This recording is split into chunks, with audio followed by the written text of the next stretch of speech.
Hello everyone, this is Crow, and I'm going to be reviewing Bust-A-Move for the PlayStation. Now, some people may be watching this and thinking, well, this is not Bust-A-Move. Bust-A-Move is a different game. Well, what I have here and I'm reviewing is the Japanese version of Bust-A-Move, which is known in the United States and I think in Europe as Bust-A-Groove. The reason for the name change is because in Japan, and even on the Neo Geo, there was a game called Puzzle Bobble based on the Bubble Bobble characters where you'd match up bubbles. However, when Puzzle Bobble came to the US, they inexplicably changed the name from Puzzle Bobble to Bust-A-Move, which totally didn't make sense to me because, Bust-A-Move, it just didn't make any sense to me. Of course, you were bursting bubbles in that game, but it didn't make any sense. And then this game came along, and when they brought it over to the US, they couldn't call it Bust-A-Move because there was already a game called Bust-A-Move. So they actually renamed it to Bust-A-Groove. Now that game, Bust-A-Groove in the US, it's a pretty rare game, so it tends to go for a lot of money. Maybe, 60 or more dollars. And I actually prefer the Japanese version of this game, Bust-A-Move, because the game is in its original format. It doesn't have all the censorship and localization changes that were made for the American version. And I'll actually describe some of those later. What the game essentially is a dance-off between you and another player.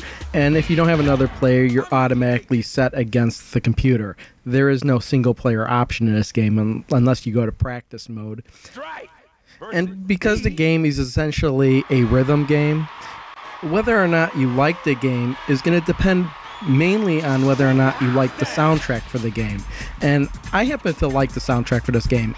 Enough to actually have some of these tracks play in my car. And since the gameplay footage has started, I'll try to describe what's going on screen. You can see that there are arrows and X's on the screen. There's one for the left player and one for the right player. What you need to do is you need to tap in those arrow combinations before the fourth beat, and then on the fourth beat, either hit that X or O to enter into command. Now, you don't have to hit the arrows in rhythm. When you first play the game, that's kind of what you want to do, but it kind of screws you up once there starts to get more than 3 arrows on the screen. You need to hit them in faster than what the beats are, and then you need to actually hit that O or the X to enter into command to do the dance. If you miss the command, your character will just stand there and you won't earn any points at all, giving the other player an opportunity to gain points on you. Now, the game doesn't actually show who has how many points, but it does indicate who's in the lead by focusing the camera more on one character than the other. You can kind of see that right now the camera's fully on strike, meaning that he's way in the lead over Heat.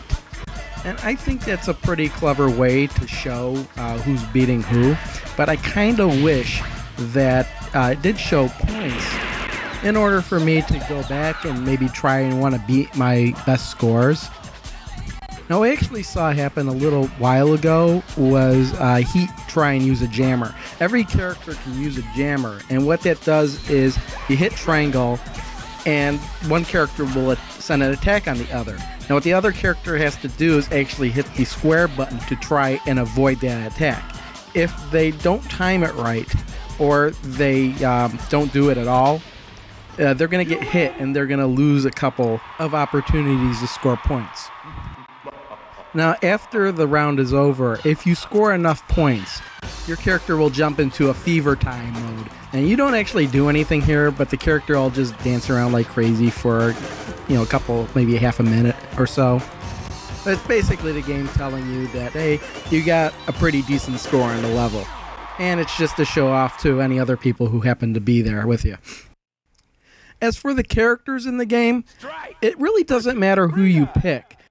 Other than the fact that on screen they're going to be dancing differently, the arrows between the characters don't really change except for in solos.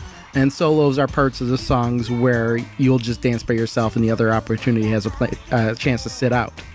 But even so, I happen to like the variety of characters in the game.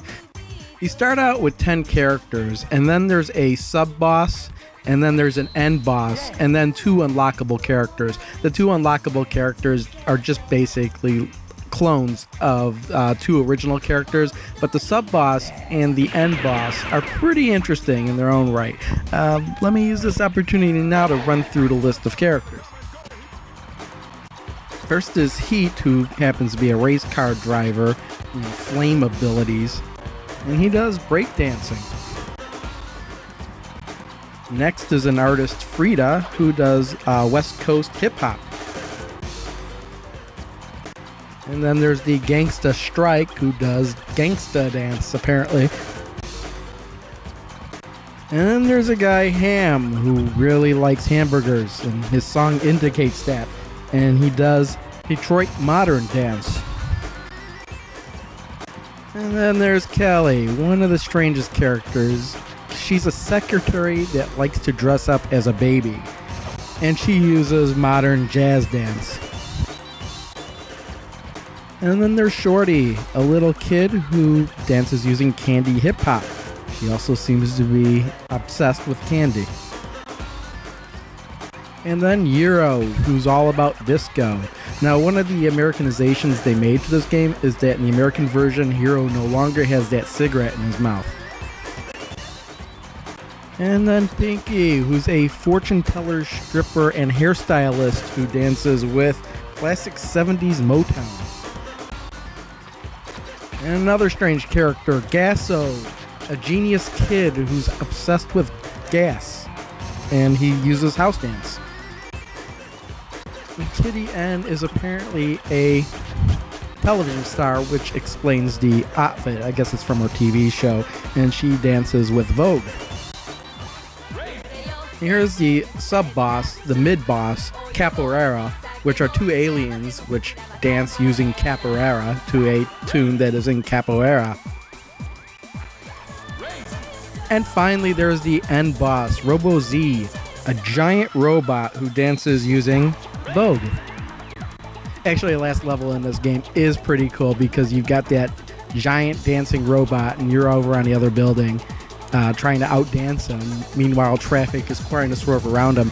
And that's something I haven't yet mentioned, but the higher you score, the more happens in the stage. For example, in this stage, if you score really high, the cars will just start running into the robot and exploding all over the place, and I think that's pretty cool. As I said before, you only really like this game if you like the soundtrack to the game.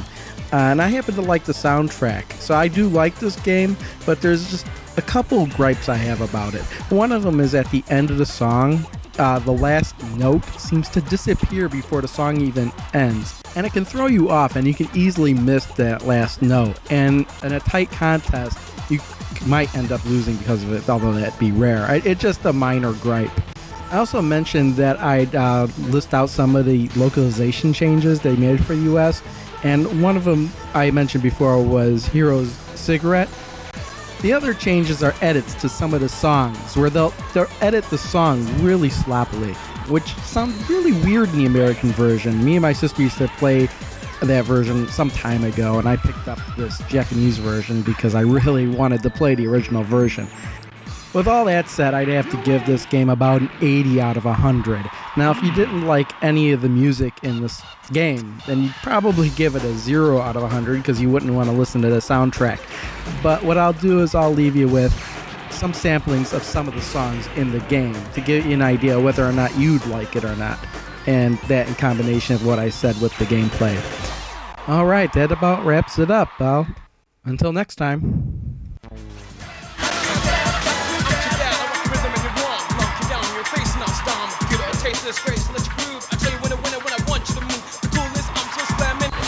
Yeah.